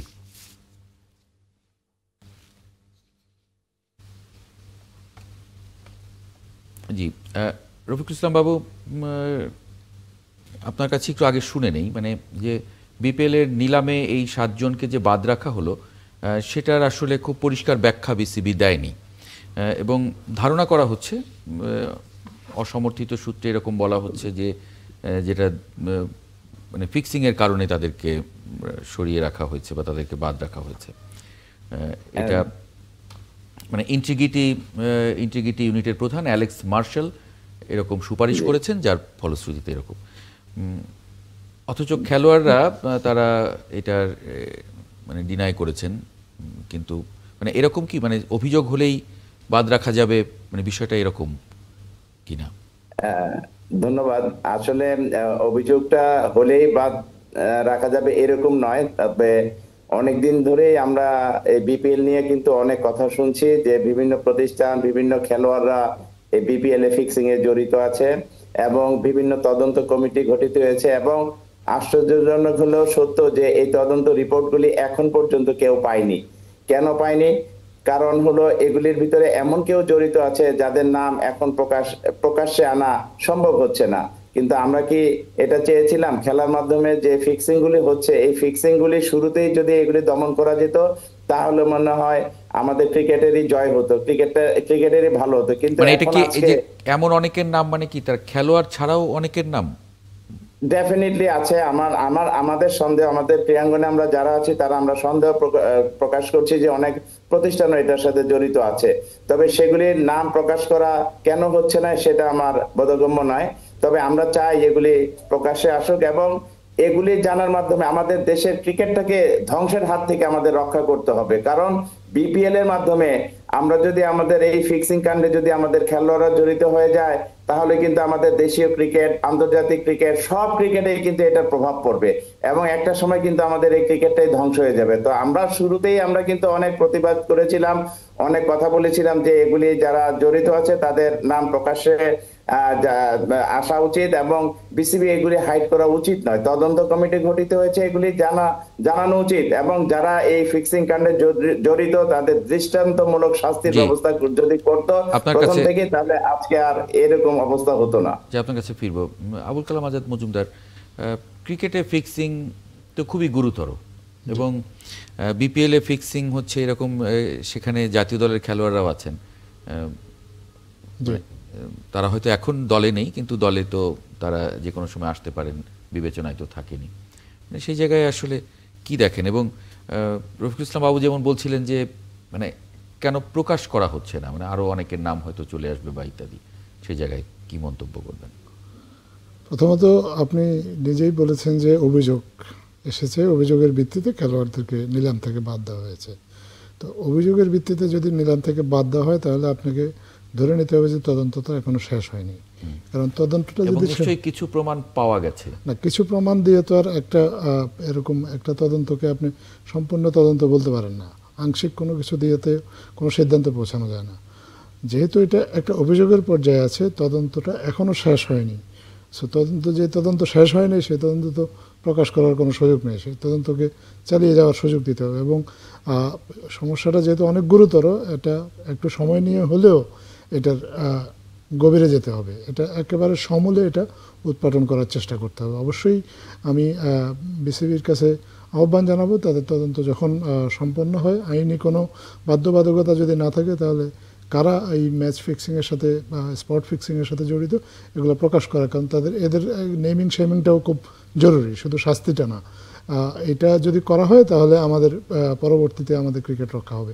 অতীতে আমরা অনেকগুলো দেখেছি এরকম কিছু কিছু তদন্ত শুধুমাত্র আইসিসির পক্ষ থেকে যখন কোনো ইনিশিয়েটিভ হয়েছে তখন 2-1 সাজা পেয়েছে, কিন্তু বোর্ডের তরফ থেকে কিন্তু আসলে সেভাবে কখনো কোনো তদন্তের উদ্যোগ নেওয়া হয় নাই। এই গত বিপিএল সেটাতেই প্রথম আপনার অনেকগুলো অভিযোগ আসাতে আমাদের এই ইন্টারিম গভর্নমেন্টের চিফ মানে প্রধান উপদেষ্টা প্রফেসর মোহাম্মদ ইউনূস, ওনার নির্দেশে আলাদাভাবে একটা তদন্ত কমিশন গঠন করা হয়েছে বোর্ডের পক্ষ থেকে, যেই তদন্ত কমিশনটা এখনও চলমান আছে আমি মনে করি।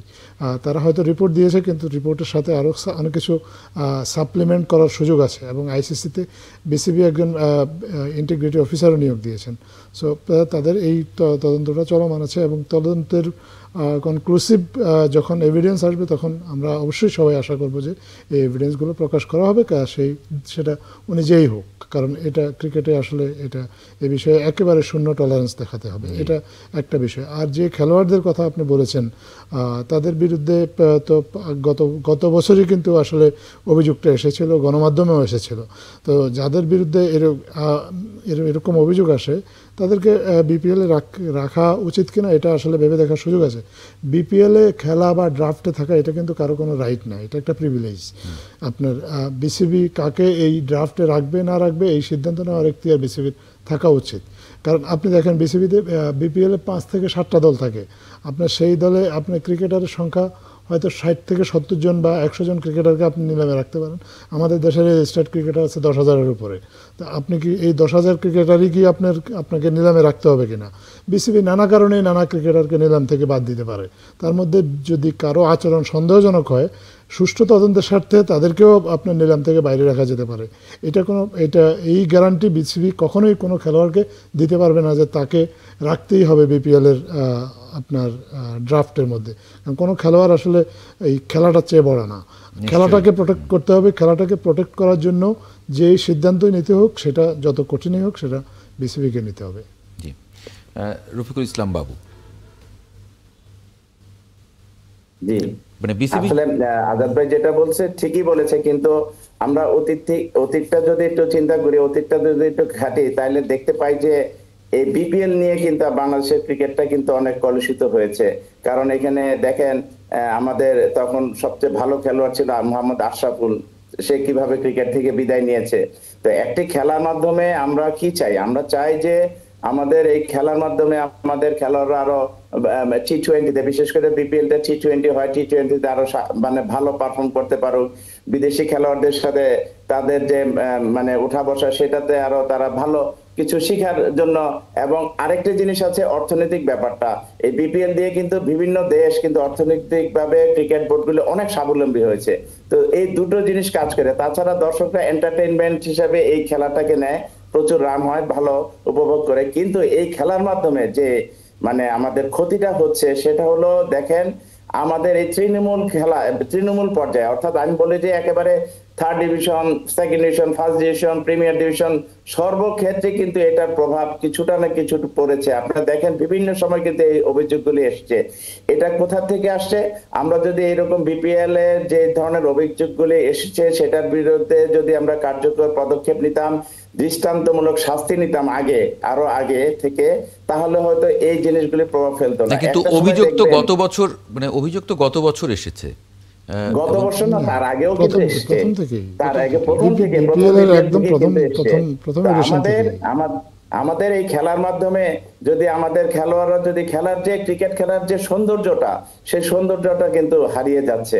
এটা কিন্তু আমাদের ভাবতে হবে, এবং ক্রিকেটটা এক সময় কিন্তু ধ্বংসের মুখে পড়বে। দেখবেন তাহলে তো যে সিদ্ধান্ত বিসিবি নিচ্ছে এবং খুব জিরো টলারেন্স দেখাচ্ছে, যাদের বিরুদ্ধে অভিযোগ আছে তাদেরকে দূরে সরিয়ে রাখছে, তাহলে তো ঠিকই আছে একটা, সেরকম মনে করেন?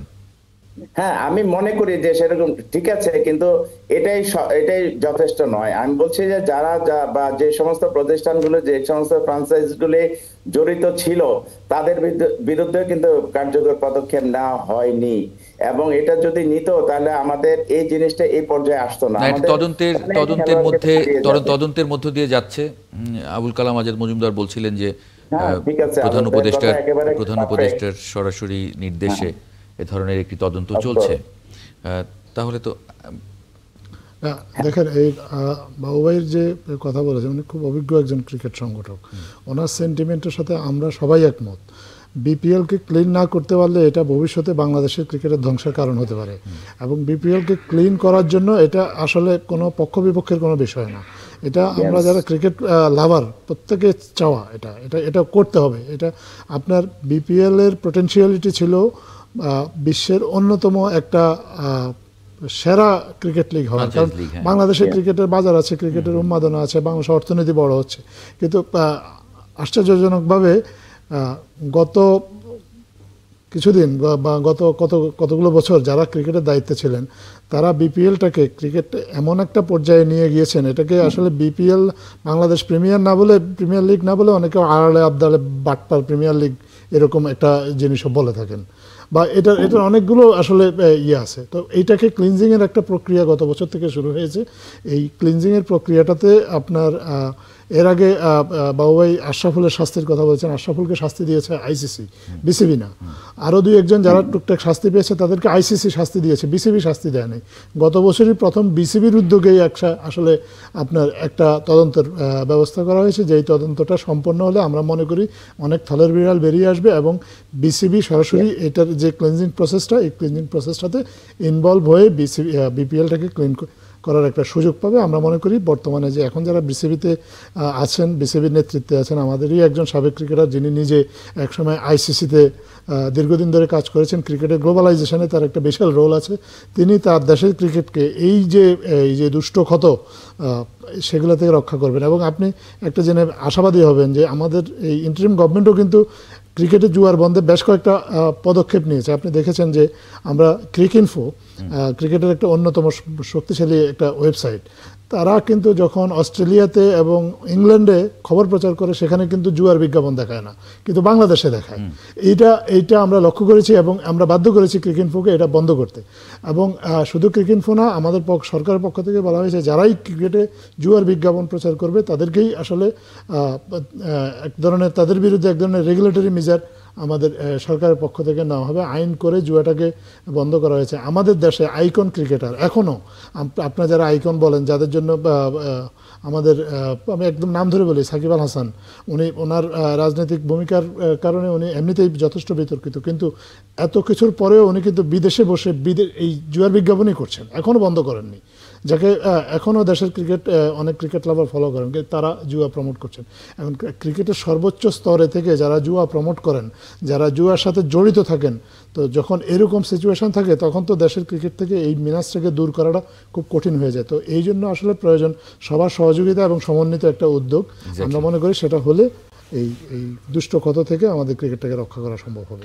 অনেক ধন্যবাদ আবুল কালাম আজাদ মজুমদার যুক্ত হবার জন্য আজকে ৭১ জানালে। একই সঙ্গে রফিকুল ইসলাম বাবু, আপনাকেও ধন্যবাদ জানাচ্ছি। দর্শক, আপনাদেরকেও ধন্যবাদ।